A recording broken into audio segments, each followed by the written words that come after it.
Entonces, volviendo con el tema, ¿qué significa la palabra o concepto luz? Luz. ¿Y eso por qué dices? Dios de Dios, luz de luz. Bueno, el concepto luz, diríamos que diríamos no. Tú recuerdas que en el Génesis, lo primero que Dios dice es: hágase la luz. Como cuando tú entras era todo caos, dice la Biblia. El mundo era caos, confusión y caos. Y cuando Dios entra en este mundo, ¿qué hace? Echen la luz, prende la luz. Y entonces dice: el primer día, hágase la luz. Y la luz se hizo, ¿no? Entonces, como que la primera manifestación de Dios en la creación es la luz.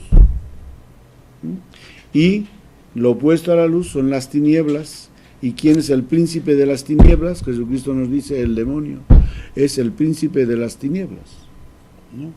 Entonces, luz es una imagen que representa a Dios, porque la luz, bueno, pues mirando en la vida, en nuestra vida también, la luz, nos damos cuenta de que con la luz está la vida, y que cuando una mujer da a luz, da la vida a una persona. Entonces, diríamos que es una de las imágenes que más, o mejor, y más perfectamente describe lo que es la vida. La luz también es concepto cultural de esperanza, ¿eh? Sí, claro, también. Si estás a oscuras, pues no, ¿qué esperanza tienes? No sabes ni por dónde vas a... Pero si llega una luz, hay una esperanza. Hay una esperanza. Si al final del túnel ves una lucecita, ya tienes una esperanza, ¿verdad? Entonces San Juan maneja esta imagen de la luz bastante, primeramente en el Evangelio, cuando nos habla de que Jesucristo es la luz que vino a este mundo para iluminarnos. Y luego también nos habla en la primera carta, el primer capítulo, nos habla de la luz, cómo Él nos va a dar testimonio de la luz. Y entonces ya en la primera carta lo refiere tanto a Dios como a Jesucristo, ¿no? Entonces, Cristo es la luz que procede de la luz de Dios. Y Cristo viene a este mundo como si fuera una lámpara que nos trae la luz de Dios, ¿no? Y es el Dios que se hace presente en la humanidad, que viene de Dios y encarna a Dios entre nosotros, ¿eh? Hermoso, ¿no? O sea, Dios quiere hacerse presente en la historia humana. No solamente no es como el productor que está detrás del telón, sino que llega un momento en que Él quiere venir con nosotros y compartir nuestra vida, y para eso, pues Jesucristo, que es Dios, se hace uno de nosotros. Y lo mismo diríamos, y luego dice Dios verdadero de Dios verdadero. O sea, es el Dios verdadero. Jesucristo es Dios verdadero. No es como decía este señor, Arrio y el Sabelio, que eran como formas, ¿no? Formas de Dios. No, son tres personas distintas, y entonces Jesucristo es Dios verdadero, que procede del Dios verdadero.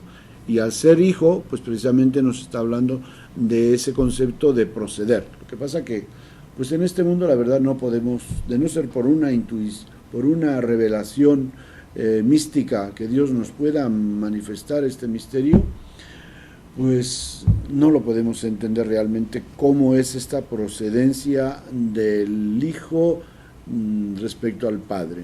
Que Jesucristo siempre se presenta en este mundo como el Hijo, y Jesucristo y el Padre dice: este es mi Hijo, ¿verdad? Entonces, a través del Evangelio es como se llega en la teología y en la tradición bíblica a explicar y a presentar estos conceptos, pero claro está que no se nos explican cómo se da esa procedencia, siendo así que los tres son dioses, o son Dios, no dioses, no, Dios. Los tres son Dios, ¿no? Porque hay un solo Dios. Hay que decirlo bien, porque si decimos los tres son dioses, no, los tres son Dios. Son la divinidad. En una persona, en una divinidad, con tres personas diferentes. Entonces esta expresión es para para subrayar pues precisamente cómo Jesucristo al encarnarse, y dice, nacido del Padre antes de todos los siglos, ¿no? Imagínate, nacido. Pero ¿cómo describe este nacido? Pues es otra cosa diferente. El concepto de nacido al que nosotros tenemos es muy distinto, ¿no? Lo que pasa también es que el lenguaje de los seres humanos también es muy limitado. Muy limitado, claro. Entonces aplicamos, y engendrado, luego dice, primero dice nacido del Padre antes de los siglos, y luego dice engendrado, no creado, de la misma naturaleza del Padre, ¿verdad? No es creado, sino que es engendrado. Lo creado es lo que viene de la nada. Lo nacido y lo engendrado es lo que procede de otra, en este caso de otra persona, como nosotros no somos creados, ¿verdad? Sino que somos nacidos y engendrados por nuestros padres, ¿no? Entonces, bueno, pero aquí lo que trata de machacar más es esto, que Jesucristo, nacido del Padre, engendrado de la misma naturaleza del Padre, es Dios, que procede del Dios verdadero, y luz, que procede de la luz, ¿no? Y ya, ¿cómo se da eso? Pues esperamos que allá en el cielo nos vamos a entretener. Con el Espíritu Santo nos explicará porque el Espíritu Santo es el maestro. Jesucristo nos dijo que Él le iba a ser el maestro, que nos iba a explicar todos los misterios, que nos iba a dar la capacidad de llegar a la verdad plena, ¿verdad? Ahora, quiere decir que qué poca comunicación tenemos con el Espíritu Santo cuando nos hacemos bolas con tantas cosas. Porque si Él nos puede dar el conocimiento de la verdad plena y no hacemos más que dudas, y la historia de la Iglesia ha estado llena de herejías, pues ¿qué hacemos con el Espíritu Santo? Lo tenemos ocioso, como que no le hacemos caso, ¿verdad? Y sigue la Iglesia hablando sobre muchas cosas, y hay muchos cristianos que quieren creer cosas y quieren buscarle por ahí su forma de una fe pues más sensible y más complaciente con su condición personal, ¿no? Y pues esa es una lucha de que quisiéramos que nuestra fe fuera una experiencia como muy sensible y muy humana. Nos cuesta el dar este salto de decir yo creo, y a medida que yo creo, todo eso yo lo voy a ir experimentando, no sintiendo, pero sí experimentando como verdades que enriquecen mi vida, mi existencia como cristiano. Padre, sin embargo, ahorita que menciona esto, conociendo, escuchando y viviendo las palabras de Jesús de Nazaret, son infinitamente más humanas, más sensibles, más posibles de comprender, de vivir y de sentir. O sea, la persona de Jesús, por su ser humano, nos es mucho más accesible, nos es mucho más entendible, nos es mucho más tangible a los seres humanos. Por esto viene toda esta plática, porque cada vez más el ser humano occidental, sobre todo, cree en Jesús. Tiene su fe basada en Jesús de Nazaret. Sí, el peligro quizá está en que esa fe en Jesús no sea una fe en Jesucristo, Hijo de Dios, sino más bien en Jesucristo como una persona maravillosa, como un superstar, como lo quiso identificar la famosa, ¿no?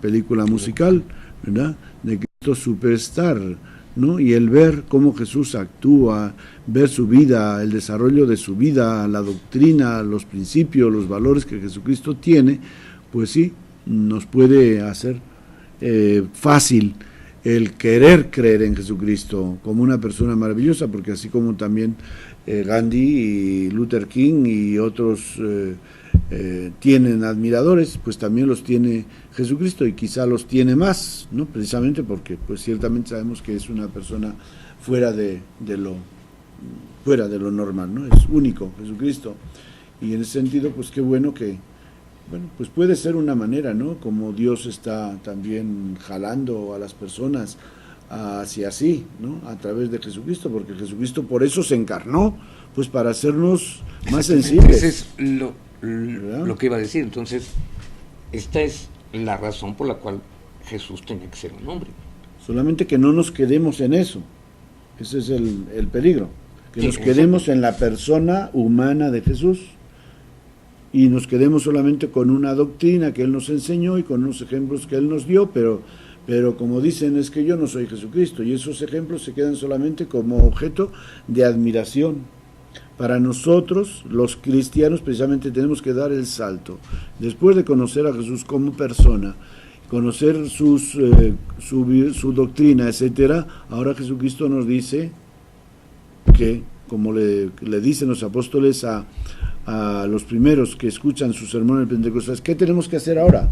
Pues ahora se bautizan en el nombre de Jesucristo, en el nombre del Padre, del Hijo y del Espíritu Santo, y constituyen una comunidad cristiana donde se sienta, no solamente se crea, sino que se sienta la vida de Jesucristo. Padre, sí, como comentaba yo hace un programa, increíblemente, pero es un hecho, en el siglo XXI y en este momento Jesús sigue siendo el chico más popular en la humanidad. Regresamos en un minuto y comentamos.